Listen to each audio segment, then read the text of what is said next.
Boa tarde, tudo bem com vocês? Eu sempre muito feliz porque estou na companhia de Jean Lorusso, que manda um abraço para todos vocês e do meu filho Vitor. Todo domingo a gente leva para vocês um programa sobre estudos relacionados à espiritualidade. Para você participar é simples. Você tem uma dúvida sobre algo relacionado a isso, a espiritualidade? Pode ser qualquer coisa.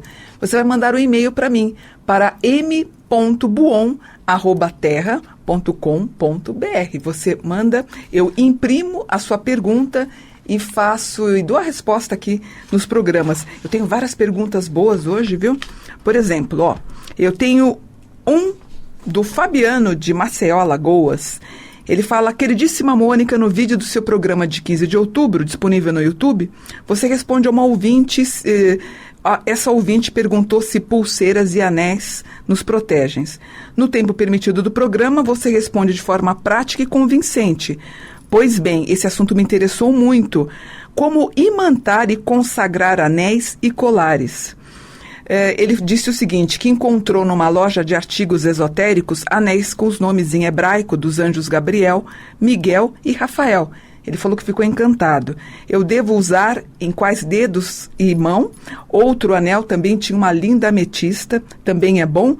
No caso de eu desejar usar um colar para ter o mesmo efeito espiritual que você ensina no vídeo, quais os pingentes seriam mais apropriados? Uma estrela de Davi, por exemplo? Sim, tudo que você falou está certinho. Toda joia, bijuteria que eu compro, eu imanto ou eu consagro. O que é imantar? É conferir uma propriedade magnética. Só que você vai fazer o quê? Uma oração. É a mesma coisa quando você adquire um cristal, seja ele comprado ou seja ele ganho, você vai fazer a imantação, a consagração ou a programação. O que é isso? Você vai colocar na sua mão. Você vai, na pedra, por exemplo, você vai deixar ele imerso, a pedra, num potezinho com água e sal, deixa 24 horas, retira, dá uma pequena enxugadinha, coloca na tua mão e depois você vai fazer o quê? A programação. A programação, imantação, a consagração é a mesma coisa. Você vai conversar com a pedra. Não é estranho, é consagrar, é mentalizar a intencionalidade dela. Conversa, fala, olha, eu adquirir esse cristal, essa pedra, essa ametista, esse quartzo, com a finalidade de me proteger, abençoar, afastar inimigos. Você vai conversar com essa pedra. Isso você está fazendo a imantação, consagração, ou programação, tá? Então, todas as bijuterias ou pedras que tenham, por exemplo, eu tenho uma aqui que não dá para ver, mas tem uma asa de anjo, tem concha, tem a mão de Fátima, tem alguns movimentos da Cabala aqui. Por exemplo, o anel, para ele ter força, o anel, é uma curiosidade, ele tem que ser vazado. O anel, para ter força, para ele te proteger, ele não pode ter um metal encerrando ele aqui, entendeu? Ele tem que continuar. Você, no lado, quando você tira o anel, você consegue ver a pedra, e aí sim, você consagra, como eu te expliquei, deixa na água e sal, 24 horas, depois você coloca na mão e pede, consagra, imanta, programa o que você deseja, para que aquele anel vai te proteger. Então, você pode fazer nos seus anéis, você pode fazer nas suas pulseiras, no seu colar, você pode usar a estrela de Davi. Tudo que faz bem é um bom movimento, realmente acaba te protegendo, tá? Lembrando que os dedos das mãos estão relacionados aos chakras, né? Então eu tenho sexual, eu tenho o segundo chakra, aqui eu tenho a parte onde pega o estômago, laringe e a moleira do alto da cabeça. Então, os anéis também estão se relacionados aos chakras do corpo humano, né? Com a esquerda eu recebo, com a direita eu dou. Também é uma outra forma de você entender um pouquinho, mas eu adorei, ó. Na verdade, as joias imantadas, consagradas ou programadas, você acaba dando o quê? Uma função sagrada. Se isso não tivesse mérito, você não teria os bispos, padres, o próprio Papa, usando inclusive, tanto na sua tiara como nos anéis, você teria esses sacerdotes usando pedras preciosas, tanto nas suas vestimentas, né? A gente tem que lembrar que os religiosos das 12 tribos de Israel também usavam, tanto na roupa, como na vestimenta, como no uso deles no corpo, eles usavam também as pedras preciosas, tá? Recebi uma outra pergunta também bacana, assim, mais ou menos para dar uma diminuída no que ele perguntou, é assim: Mônica, um terreiro de Umbanda disse que amarração é crime. Sim, a amarração, se o rapaz descobrir que ele teve um processo de amarração, ele pode procurar um advogado e pedir ressarcimento sobre o que ele fez, que é diferente de simpatia. Geralmente, os processos de simpatia é uma força do bem. Por exemplo, quando você faz a magia branca dos anjos, não é uma simpatia, é um exercício cabalístico, onde você vai conversar e pedir ao seu anjo da guarda, através de um exercício que você faz, de uma prática, com a vela que você vai acender, cujo, quando o papel queima, ele vai me dar a simbologia do que está acontecendo com a tua vida. Então, isso é um exercício religioso e espiritual. No caso de amarração, dependendo como foi feito, e se o rapaz descobre, ele pode também, acredite, mas ele pode processar você. Lembrando que atos de curandeirismo está dentro do artigo 284 do Código Penal. Agora, magias, orações, se você quiser fazer a magia branca para o bem, a pessoa não precisa saber, porque é para o bem, você está firmando com o anjo da guarda dela, não é amarração. Veja como é um detalhe, né? Se você fizer a magia branca dos anjos, que eu ensino no livro A Magia dos Anjos Cabalísticos, pedir uma intercessão do seu anjo da guarda para poder ver se essa pessoa é adequada para você, não é amarração. Você está fazendo uma oração para o teu anjo, para esse anjo entrar em contato com o anjo daquela pessoa que você gosta e trazer, através da queima do papel, o melhor resultado. Você percebe a diferença? Agora, amarrações, essas coisas, inclusive é passível de processo. As pessoas podem te processar por isso. E também quando você ameaça alguém dizendo que está fazendo uma macumba contra a pessoa. Tem um provérbio dos índios americanos sobre que casa um pouquinho com a história da amarração. Se você colocar duas águias, uma fêmea e uma macho, amarradas, elas até podem voar juntas por um tempo, mas depois uma e outra vai acabar se bicando para poder soltar as amarras e viver em liberdade. Todas essas coisas de amarração, como eu sempre falo nos programas, não leva a nada, porque vai ter um tempo determinado, depois essa pessoa acaba tendo até um reverso contra você. Em muitos casos já vi acontecendo isso, mas só que quem faz, tanto quem prejudica, pode perceber, eu sempre falo isso, quem faz amarração, magia negra, essas coisas, veja a vida horrível que ela leva, veja a casa onde ela mora, veja o local ruim, escuro, feio, a pessoa mal cuidada. Geralmente quem faz essas práticas, ela é mal cuidada, rancorosa. Você vê que o próprio corpo dela é um corpo, não reside ali um espírito feliz. Então, é diferente de quando você procura uma taróloga, ou uma numeróloga, ou alguém que trabalhe com alguma, ou enfim, com os anjos, o astral é um pouquinho melhor. Não é que eu estou falando mal da pessoa, mas a negatividade, a amarração, magia negra, essas coisas, a pessoa fica impregnada dessa energia negativa. E lembrando que toda amarração que você fizer, todo conteúdo pesado que você fizer contra alguém, fica impregnado, além da tua aura, também no seu corpo espiritual. Tá bom? Então, concluindo, nenhuma amarração traz bons frutos e também fazer amarração é crível, passível de pena. Então você toma cuidado aí. E eu, sinceramente, para mim tudo isso causa muita estranheza, tá? Eu acho muito bobo. Eu acho, sei lá, com 55 anos, meu Deus, e 30 e tantos de exercício espiritual, eu acho um conteúdo tão pobre, com tanta coisa bonita que você pode fazer, mas aí cada um é cada um, né? Não posso... por exemplo, eu tenho esse livro aqui, ó, Teurgia, é o Dicionário dos Anjos, né? Lindo, lindo. É um livro que eu escrevi, acho que em 97 ou 98. Eu trato tudo sobre angelologia, sobre estudo dos anjos, tudo. Cabala, numerologia, explico todas as referências angélicas. É muito bacana. Não é melhor você aprender pelo caminho do bem do que você fazer o exercício de algo negativo? Como eu te falei, você acende uma vela do teu anjo da guarda, pedindo para ver se aquela pessoa tem compatibilidade com você. Não é melhor do que usar uma coisa contrária? Pois é. Outra pergunta. Deixa eu ver aqui, ó. Tem uma aqui que é legal também, ó.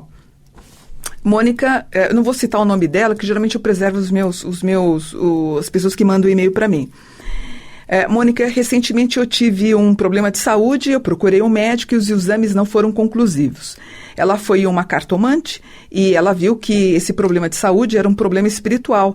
E essa senhora disse que afetou a matéria e também disse que 3 pessoas de outras gerações estavam ao meu redor e isso fazia com que essa doença ficasse pior, que essas pessoas estavam, de certa forma, ligadas a essa doença. Bom, aqui ela fala mais coisas. Ela pediu para que eu procurasse uma religião ou um templo para que explicasse melhor. Então ela foi num centro espiritualista, onde disseram que eu teria que fazer um tratamento apométrico, me indicaram alguns endereços. Eu fiquei chocada, pois eu nunca havia ouvido falar em apometria, já que eu pouco entendo sobre reencarnação e, para ser sincera, nem sei direito se eu acredito em reencarnação por falta de conhecimento. Eu gostaria que você explicasse um pouco sobre apometria. O que significa a palavra apometria? Apo, além de, metron, medida. Então, a prática, o objetivo da apometria qual é? Provocar e criar um campo espiritual de cura para você. Então, é a consciência desse envolvimento energético positivo vai fazer com que você limpe suas camadas áuricas, o seu corpo espiritual, astral, mental, você acaba limpando. É, na verdade, uma prática terapeuta, onde você vai projetar a tua consciência, a consciência também ou de vidas passadas ou de pessoas que te envolvem, e você vai acabar limpando o seu corpo sutil.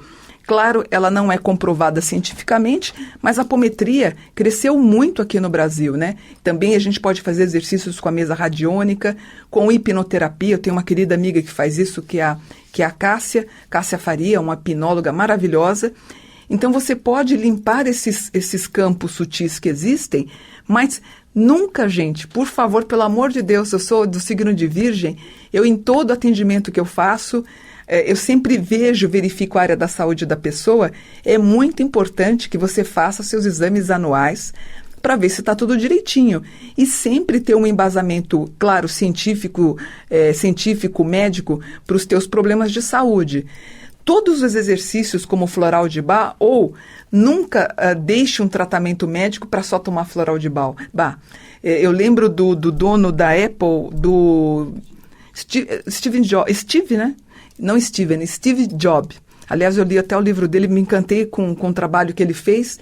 Ele era um homem muito espiritualista, ficou um tempo na Índia, inclusive. E o que ele faz? Quando ele descobre o câncer no pâncreas, acredite, ele deixa o tratamento do câncer do pâncreas e vai tratar com ervas medicinais. Ele, em pouco tempo, mais rápido do que estava sendo esperado, ele acaba adoecendo rapidamente e acaba morrendo. Eu mesma faço meus exames anuais, tem semestrais que eu faço, anuais, para ver se eu estou toda direitinha, se está tudo bem com a minha vida. Eu posso fazer com os florais de Bach, eu posso fazer com a apometria, com a mesa radiônica, com os anjos da guarda, um complemento para eu ficar tranquila na minha vida, mas não abandonar o tratamento médico nunca. Eu sei que ela não vai abandonar, é uma pessoa muito consciente, né? Outra pergunta, Mônica, eu vou na Umbanda, eu estudo a Cabala, mas eu vou na missa aos domingos, tá certo ou tá errado? Para mim, como espiritualista, tá tudo bem. Mas provavelmente, se você fizer essa pergunta ao padre, ele vai dizer que não, que você não pode frequentar a missa, ser uma católica praticante e também frequentar a Umbanda ou fazer exercícios de Cabala. Por exemplo, em 94, 95, eu estava indo para Bauru para dar uma palestra, já contei essa história para vocês. Houve uma repercussão muito grande, eu nem estava sabendo, e antes de entrar na cidade, até fui entrevistada, falaram que o bispo de Bauru tinha me excomungado. Mas o que é ser excomungado? É estar fora desse grupo religioso. Quando eu soube disso, eu fiquei muito triste, porque eu estava indo para lá para falar sobre anjos, para falar sobre Deus, sobre os anjos, sobre proteção. Isso me magoou muito. Por outro lado, se ele tem o direito de me excomungar, eu também o excomungo no direito e exercício que eu tenho como cristã espiritualista. Da minha área, então eu faço o mesmo por ele. Não é porque eu fiquei chocada hoje, eu não me importo. Na verdade, eu sou uma excomungada, porque eu não participo de todas as referências católicas, do culto, de tudo, né? De que você tem quando você é uma católica praticante. Eu não tenho, né? Eu já, há muitos anos, eu sou batizada apenas, mas eu nunca pratiquei o exercício de ir à igreja, como meu pai, inclusive, meu pai faz até hoje, eu já não faço, eu parti para a espiritualidade, né? Eu com 15 anos eu fui para a Umbanda, com 17 eu fui para o Candomblé e acabei conhecendo, estudando as artes e todo esse conhecimento espiritualista. Então não dá. Para ele, a gente tem aí essa fusão dele vai dizer para você que você não poderia. É a mesma coisa uma pessoa espírita jogar tarô. Ela não é totalmente da doutrina espírita. Se ela joga tarô, ela não é. Ela pode ser uma simpatizante da doutrina espírita, porque a doutrina espírita, ela pede no seu exercício que você siga rigorosamente o que está escrito nos livros do Kardec. E lembrando disso, até conversei com meu filho de manhã, que eu estava estudando sobre a vida de Lutero. Lutero foi excomungado também. Ele fez um trabalho absolutamente incrível, porque na época a igreja pedia as indulgências, eles cobravam para você ir para o céu, e ele achou aquilo um absurdo. Então ele acabou escrevendo, isso começou bem na época da prensa de Gutenberg, e as pessoas começaram a promover o conhecimento do Lutero. E Lutero virou um popstar da época, isso em 1400 e pouco, 1500. E uma das bases do conhecimento do Lutero, que eu acho fantástico, ele acabou sendo até considerado um feminista na época. Ele abriu escolas onde mulheres elas tinham o direito de estudar a Bíblia para poder entender melhor a palavra de Deus. Olha que bacana. Então ele reduz a ideia de você ir para a igreja, te leva para casa num culto familiar, onde as meninas e as mães estudavam em casa. Por isso que você tem uma Alemanha avançada, uma Europa avançada. Ele acaba plantando uma semente nos processos democráticos, inclusive dos Estados Unidos. Bárbaro isso, né? E ele influenciou poderosamente Martin Luther King, que também pregava usando as palavras do Lutero. É lindo isso, né? Porque você deixa de ter uma estrutura forte e o poder com o Papa. Amo o Papa Francisco, mas são estruturas, além de socioeconômicas, culturais e espirituais, claro, ele abre essa abertura e faz com que as pessoas estudem. Então ele criou escola para mulheres também. Imagina, gente, fantástico. Enquanto nós estávamos sendo descobertos em 1500, o Lutero abria escolas para mulheres. Fantástico, né? Eu lembrei dele porque ele foi excomungado, e o excomungado você não vai participar dos cultos relacionados à Igreja Católica, tá bom? Que mais? Perguntaram para mim, Mônica, o que é Goécia ou Goétia? Goécia ou Goétia é a invocação das 72 entidades maléficas. Ela perguntou se eu conhecia. Para eu entender a magia dos anjos e os 72 anjos cabalísticos e o estudo disso, eu também aprendi e estudei a Goécia ou a Goétia. Claro que eu não uso e nunca vou ensinar isso para vocês, nem como curiosidade. Eu lembro quando lancei o livro dos anjos, eu tive muito e-mail, e não era nem e-mail, eram cartas ainda. As pessoas querendo saber sobre o contrário dos anjos cabalísticos. Eu nunca vou revelar, é um segredo que eu vou guardar. Eu acho que não vale a pena você ensinar alguma coisa tão pesada como é a Goécia. Não indico ninguém, nem como curiosidade. Seriam os 72 gênios contrários. E é uma coisa assim que é quase voltado para a magia negra. O Crowley, ele estudou e propagou sobre esse estudo, mas acho que não leva a nada. Eu acho que a gente tem que caminhar pelo bem, que é melhor, tá bom? Uma moça me procurou, gente, ela tem no Nordeste, ela tem uma loja de produtos para bebê na esquina, e ela está passando por algumas dificuldades financeiras. Primeira coisa que eu falei para ela, saia dessa casa de esquina, já que ela tem 4, 5 meses, inclusive ela já está com 3 meses de aluguel atrasado. Eu vi as imagens da loja, o conteúdo é lindo, mas casa de esquina não presta para você montar nada como uma loja de bebê, tá bom?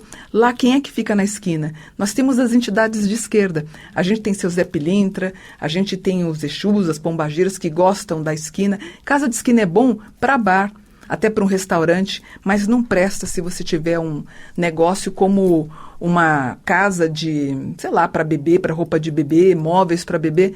Não é uma energia compatível. Eu indiquei que ela fechasse essa loja, migrasse para uma com bastante árvore ou bastante apartamentos, prédios com apartamentos. Provavelmente tem muita gente ali que está grávida ou fica mais fácil para ela descer, fazer a compra do que ela precisa e subir, né? E mais uma pergunta. Perguntaram para mim assim, Mônica, você acha que Deus é brasileiro?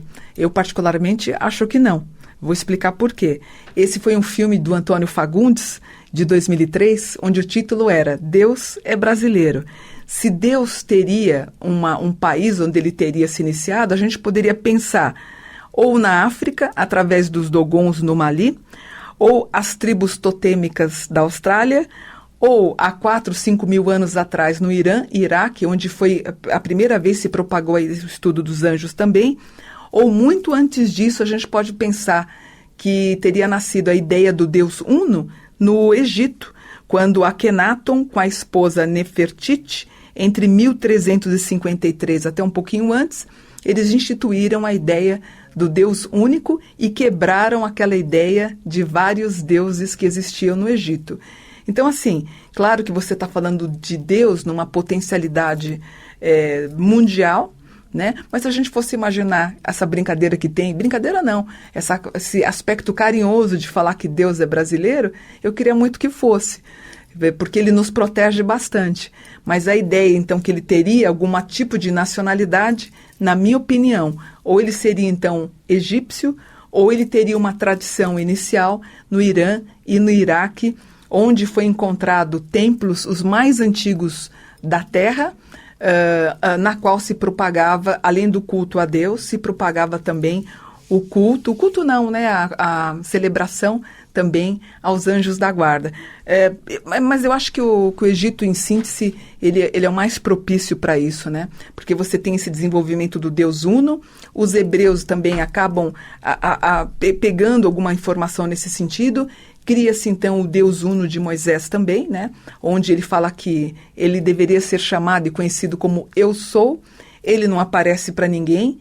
Por isso que é outra coisa que eu contradigo quando as pessoas dizem, Mônica, eu vi meu anjo da guarda. Você pode ter imaginado o teu anjo, mas ver o anjo, nós não temos a retina específica para ter a condição de ver um anjo da guarda.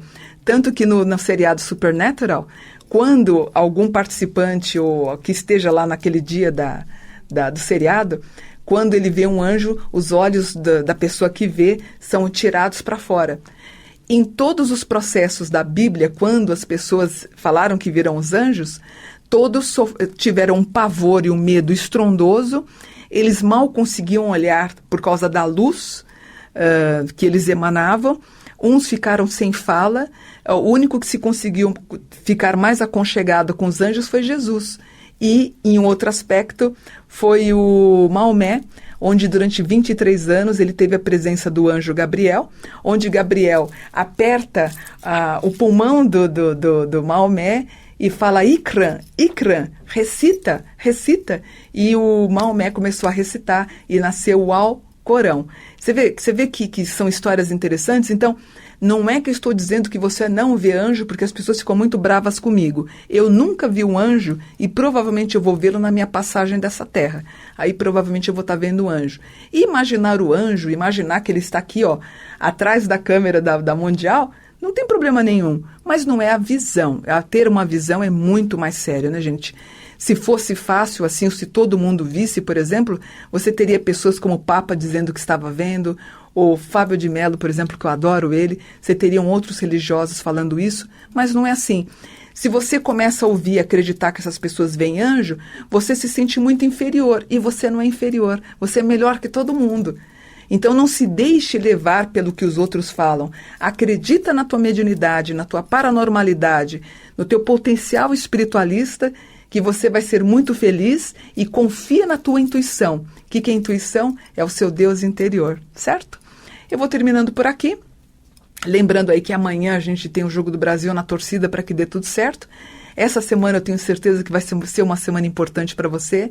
Se você está querendo uma colocação no seu trabalho, uma melhora financeira, um pedido de promoção, está tudo muito compatível para você pedir com fé. Acredita no teu anjo, eu vou estar torcendo para você ter uma boa notícia essa semana, porque tudo vai dar certo, tá bom? Graças a Deus, em nome dos anjos, eu vou me despedindo. Volto semana que vem para mais um programa. Mônica Bonfilho, gratidão. Namastê.